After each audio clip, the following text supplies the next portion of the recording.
If you've never prayed before, or you have but it felt awkward and empty, this video is for you.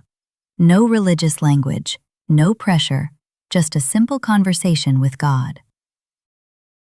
What prayer actually is. It's not a performance, it's not fancy words, it's talking to someone who already loves you. Like texting your closest friend, except he's always listening. And once you understand that, prayer becomes a lot less intimidating.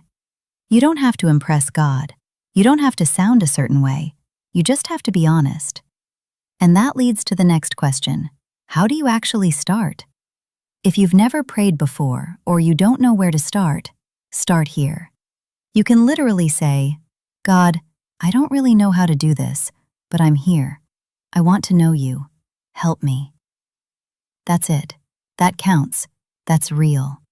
And if that feels too simple, it's because we've made prayer more complicated than it needs to be. But if you still want a little structure, here's something that can help. You can think of prayer in 3 simple parts. Talk to God about 3 things.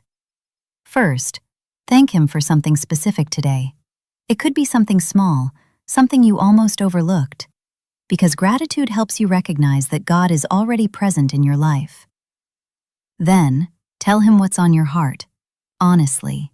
Not what you think you should say, but what you're actually feeling.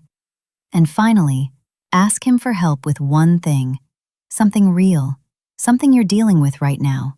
It doesn't have to be long, it just has to be real.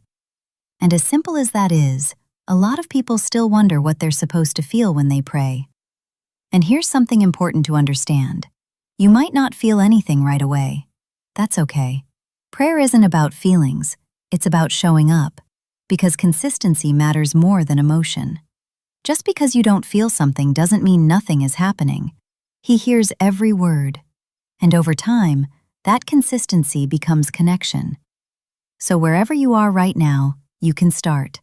Not with perfect words, but with honesty.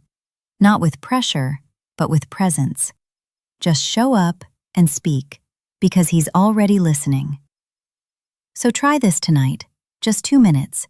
Talk to Him like He's right there, because He is. And if you do, come back and tell me in the comments. I'd love to hear about it.